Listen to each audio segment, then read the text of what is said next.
আসসালামু আলাইকুম রহমতুল্লাহি ওবরকাতুহু। সম্মানিত দর্শক,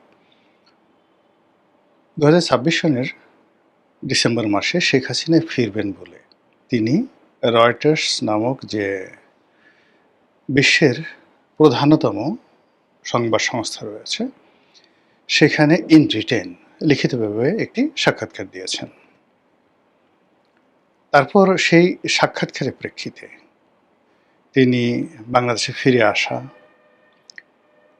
আসলে তার কী ধরনের বিপদ হতে পারে, বিপত্তি হতে পারে, কেন তিনি আসবেন, এই কথাগুলো সংক্ষেপে বলার চেষ্টা করেছেন। তো তিনি যে সকল কথাবার্তা বলেছেন তার মধ্যে ১ নম্বর হলো যে তিনি ডিসেম্বরে ফিরবেন। শুধু একা ফিরবেন না, সঙ্গে তার যারা নেতৃবৃন্দ রয়েছেন তারাও ফিরবেন। ১, তিনি আক্ষেপ করে বলেছেন যে বাংলাদেশ সরকার তাকে আনার জন্য বা তাকে ভারত থেকে ফেরত পাঠানোর জন্য চিঠিপত্র পাঠাচ্ছে। তো এ সকল চিঠিপত্র পাঠানোর দরকার নেই। আমি নিজেই আসছি। আচ্ছা।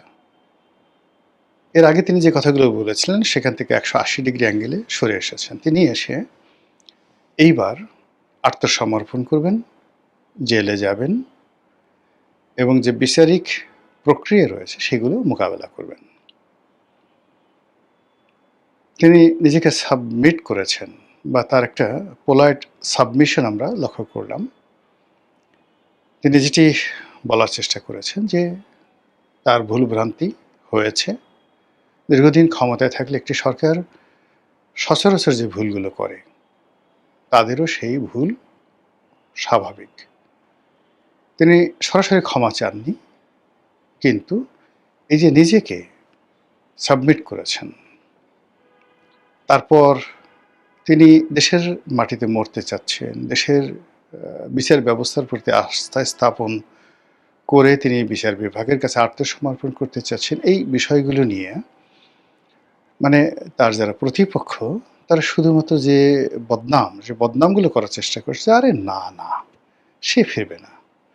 সেখানে সে রাজার হালে আছে। এ সকল কথাবার্তা বলেন উনি নিজেকে চাঙ্গা রাখার জন্য, দলের নেতাকর্মীকে চাঙ্গা রাখার জন্য, এবং তিনি যে এখনো বেঁচে আছেন।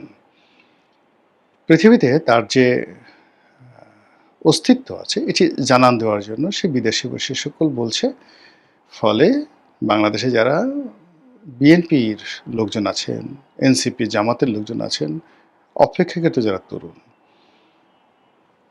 তারা অনেকটা সিনেমাটিক কায়দায় বলার চেষ্টা করছেন আপা আর আসবে না।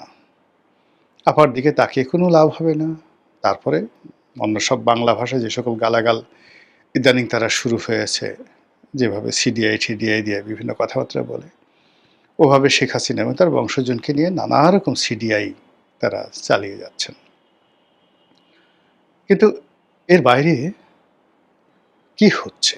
মানে এই যে আমরা যা কিছু দেখছি, তার বাইরে আসলে পর্দার আড়ালে কি হচ্ছে? প্রথমত যে গুজবগুলো, যে সম্ভাবনাগুলো এবং যে কার্য এবং কারণগুলো মোটামুটি পলিটিক্যাল সায়েন্স অনুযায়ী আলোচনা করা যেতে পারে এবং লোকজন আলোচনা করছে।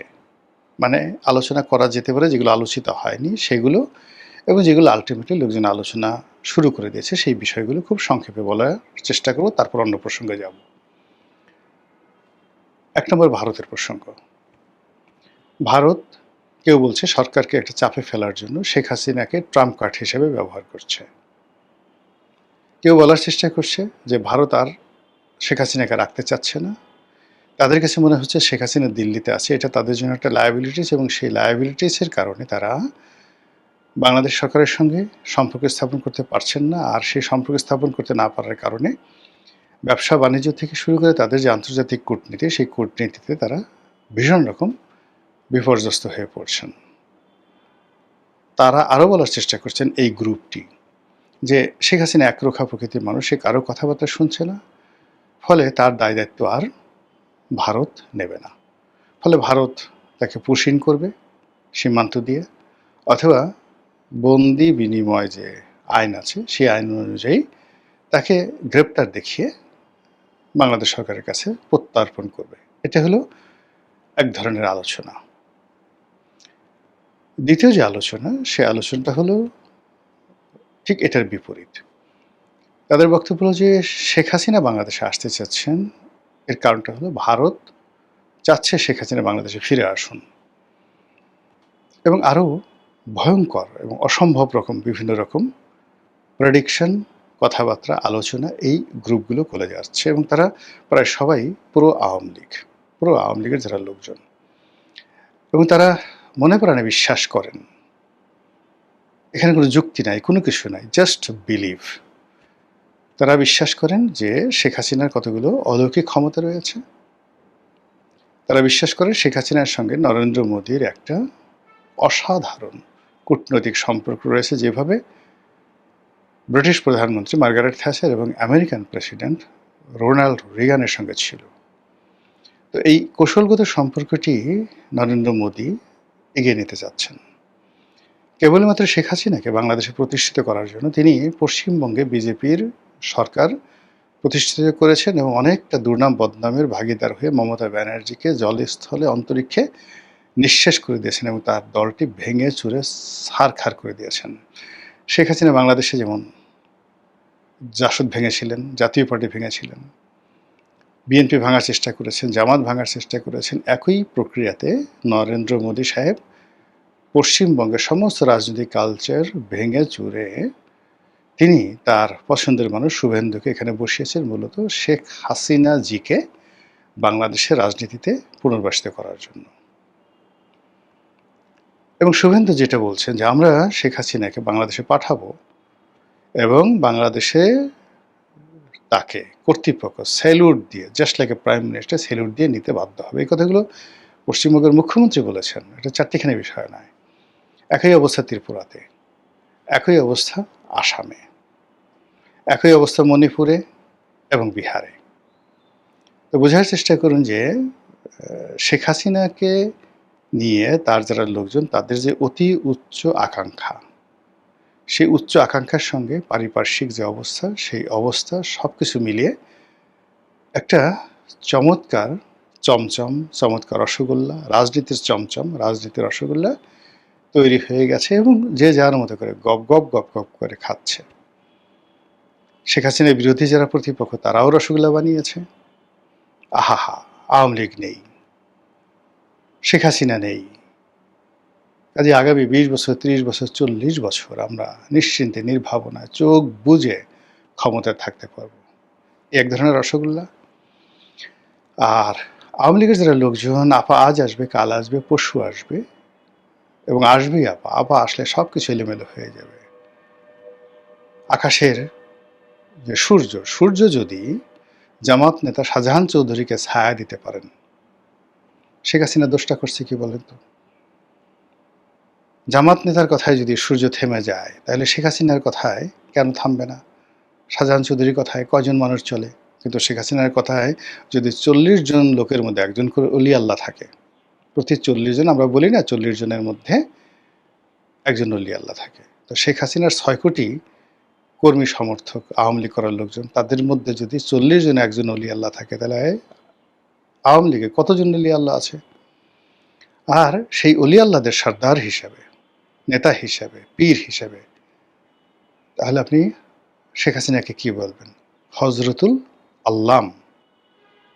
এর বাড়িতে আপনি তাকে কোনো কিছু বলতে পারবেন না। গাউসুল আজম বলতে পারেন, কুতুবে রাব্বানি বলতে পারেন, ইত্যাদি নানা রকম যে উপাধিগুলো রয়েছে, সেগুলো বাইরে যতই বলেন না কেন, তার তো এই যে তার যে 6 কোটি লোক আওয়ামী লীগ করে, তারা তো তাকে কি বলবো, এই পৃথিবীর সবচেয়ে ক্ষমতাধর, সবচেয়ে যাকে বলা হয় ভালো মানুষ, সবচেয়ে মানবিক নেত্রী, যোগ্য নেত্রী, তারাই তো মনে করে। এখন আপনার যত খারাপ লাগুক না কেন, আপনি তো আওয়ামী লীগের লোকের মনের উপরে কোনো প্রভাব বিস্তার করতে পারবে না। সেই মানুষগুলো আওয়ামী লীগের এই সভানেত্রীর ফিরে আসা নিয়ে একটা স্বপ্ন বাসর তৈরি করেছে। যেটি ইন্টারনেটে দেখলাম যে বেশ কয়েকজন শীর্ষ নেতা আছেন, যারা অনেকে দিল্লিতে মানে কলকাতায় থাকতেন, যারা অনেকে এই ইংল্যান্ডে ছিলেন, আমেরিকাতে ছিলেন, তারা দলে দলে অন্তত 20 থেকে 25 জন লোক অ্যাট দিস মোমেন্ট, মানে উনি বক্তব্য দেওয়ার সঙ্গে সঙ্গে সব দল বেঁধে দিল্লিতে চলে এসেছে এবং দিল্লি প্রেস ক্লাবকে কেন্দ্র করে এদের একটা চক্র গড়ে উঠেছে। এটা একটা সিন্ডিকেট গড়ে উঠেছে এবং সেখানে তারা নিয়মিত চা বিস্কিট খাওয়া দাওয়া থেকে শুরু করে মানে দিল্লিতে একটা বিরাট তাদের একটা অর্গানাইজ ওয়েতে তারা কাজ করে যাচ্ছে এবং সেই ছবিগুলো সামাজিক মাধ্যমে চলে আসছে যে কারা কারা আমেরিকা থেকে এসছে, কারা কারা মানে লন্ডন থেকে আসছে, কারা কারা দিল্লি মানে কলকাতা থেকে গেছে, আসাম থেকে গেছে, ত্রিপুরা থেকে গেছে। এখন দিল্লিতে একটা চাঁদের মেলা মিলছে এবং সবাই মিলে কবে দেশে যাব, কিভাবে যাব এগুলো নিয়ে প্ল্যান পরিকল্পনা করছেন। আসবেন বা না আসবে সেটা অনেক পরের ব্যাপার। প্রথমত যে এই যে তারা দৃশ্যমানভাবে দিল্লিতে উপস্থিত হয়েছেন, বৈঠক করছেন এবং এক একজনের ফেসবুকে ৩০ লাখ ৪০ লাখ পর্যন্ত ফলোয়ার রয়েছে এবং তারা সেই ফেসবুকে তাদের সেই ছবি লোড করছেন, আপলোড দিচ্ছেন, দেশে আসবেন, নেত্রীর সাথে এই যাকে বলা হয় তারা কারাবরণ করবেন এই কথাগুলো তারা প্রকাশ্যে বলছেন। তো আমার সঙ্গে তো আসলে বাংলাদেশে যারা আছেন প্রায় অনেকের সঙ্গে কথাবার্তা হয়, বড় বড় নেতা। তো আমি দীর্ঘদিন ধরে অনেকেই জিজ্ঞাসা করি যে দেশের যে অবস্থা, আওয়ামী লীগের যে অবস্থা, আগামীতে আপনারা যদি আপনাকে দায়িত্ব দেওয়া হয় আপনি কি আওয়ামী লীগ করবেন বা আপনি কি দলের কোনো গুরুত্বপূর্ণ দায়িত্বে যাবেন, আওয়ামী লীগ অফিস খোলার ঝুঁকি নেবেন? তারা সবাই বলল যে না না না আর হবে না, কি পেয়েছি এই দল করে, অমুকে পেয়েছে অমুকে পেয়েছে, আমরা তো সারা জীবন ছাত্রলীগ করেছি, যুবলীগ করেছি, আওয়ামী লীগ করেছি, জীবনটা শেষ করে দিয়েছি, কিন্তু 17 বছর তো আমরা কিছুই পাইনি, এখন পালিয়ে বেড়াচ্ছি, মামলা মোকদ্দমা খাচ্ছি, কাজেই আগামীতে আমাদের আসলে আর ওরকম কোনো স্বপ্ন নেই, আমরা চাই দেশটা ভালো চলুক। এই কথাই কিন্তু দীর্ঘদিন যাবৎ অনেক সিনিয়র আওয়ামী লীগের নেতা, কেউ মন্ত্রী হয়েছেন, কেউ এমপি হয়েছেন, কেউ উপজেলা চেয়ারম্যান হয়েছেন, তাদের সঙ্গে কথাবার্তা হয়েছে।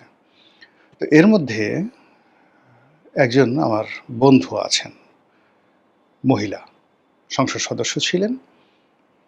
তো তার বাবাও এমপি ছিলেন, সেই মহিলা এমপির বাবাও এমপি ছিলেন। সরল সোজা একদম, ঝামেলার মধ্যে জড়াতে চায় না, আওয়ামী লীগকে ভালোবাসে কিন্তু ঝুঁকি নিতে চায় না।